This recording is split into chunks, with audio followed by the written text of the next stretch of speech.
নমস্কার বন্ধুরা, আমি আবারও চলে এসেছি আরেকটি নতুন রেসিপি নিয়ে। হাতে মাখা ডিমের চচ্চড়ি। ডিমের বিভিন্ন রকমের রেসিপি আছে এবং আমরা প্রায়শই সেই রেসিপিগুলো খেয়ে থাকি। আশা করছি এই হাতে মাখা ডিমের চচ্চড়ি তোমাদের ভালো লাগবে। তো চলো শুরু করা যাক। এই রান্নার প্রধান উপকরণ হলো ডিম। তো দুটি ডিমকে আমি 4 টুকরো করে কেটে নিয়েছি। তারপর কিছু সবজির প্রয়োজন আছে, যেমন আলু, পেঁয়াজ, আদা, কাঁচা লঙ্কা, রসুন, টমেটো, এই সব সবজি আমি কেটে নেব।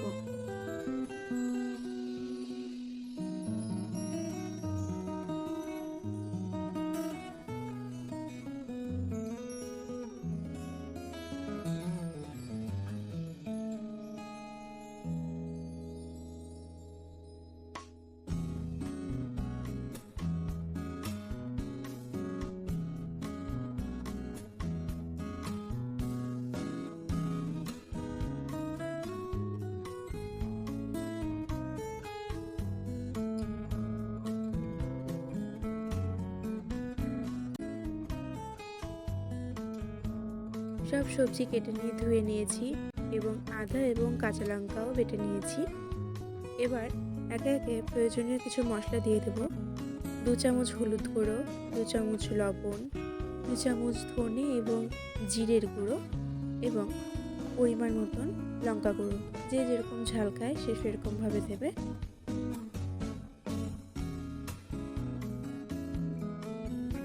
পর দিয়ে দিতে হবে সর্ষের তেল। পরিমাণে একটু বেশি করে সর্ষের তেল দিতে হবে। সর্ষের তেল দেওয়ার পর সমস্ত মশলা কেটে রাখা সবজির সাথে ভালোভাবে হাতের সাহায্যে মেখে নিতে হবে।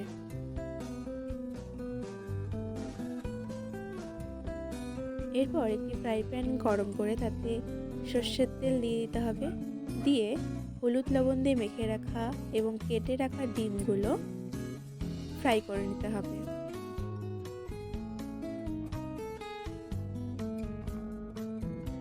ডিম একটু ভাজা ভাজা হয়ে এলে মেখে রাখা সবজি ডিমের ওপরে দিয়ে দিতে হবে।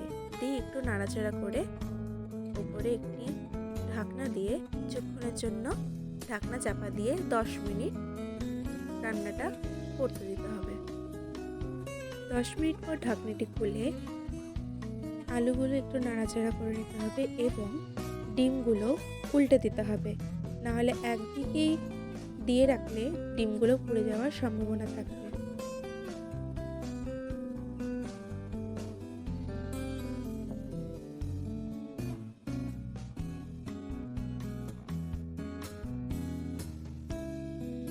কিছুক্ষণ নাড়াচাড়া করার পর সামান্য পরিমাণে চিনি দিয়ে দিতে হবে যাতে টেস্টটা ব্যালেন্স হয়। চিনি দেওয়ার পর আরও কিছুক্ষণের জন্য ঢাকনা দিয়ে দেবো যাতে সবজি ভালো মতো সিদ্ধ হয়ে যায়। এবার কিছুক্ষণ পর ঢাকনাটি খুলে দেখবে সাইড দিয়ে তেল ছেড়ে আসবে। তেলটা ছেড়ে আসলে বুঝে নিতে হবে যে মশলা ভালো মতো কষে নেওয়া হয়েছে এবং আলুও ভালো মতো সিদ্ধ হয়ে গেছে। আবারও ডিমগুলা উল্টে দিতে হবে। উল্টে এক সাইডে করে নেব। দিয়ে আলু ভালো মতো নাড়াচাড়া করে নিতে হবে। এবার সামান্য পরিমাণে গরম মশলা এখানে ব্যবহার করছি। তোমরা চাইলে নাও ব্যবহার করতে পারো। আমার গরম মশলার ফ্লেভারটা খুব ভালো লাগে, তাই আমি ব্যবহার করেছি।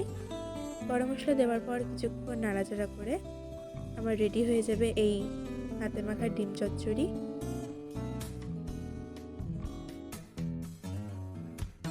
তৈরি হয়ে গিয়েছে আমার ডিম চচ্চড়ি এবং আমি সুন্দর করে সাজিয়ে সার্ভ করলাম। যদি এই ভিডিওটি তোমাদের ভালো লেগে থাকে তাহলে অবশ্যই একটি লাইক, কমেন্ট এবং শেয়ার করে আমার চ্যানেলটিকে সাবস্ক্রাইব করে দিও। সকলেই ভালো থাকবে এবং সুস্থ থাকবে।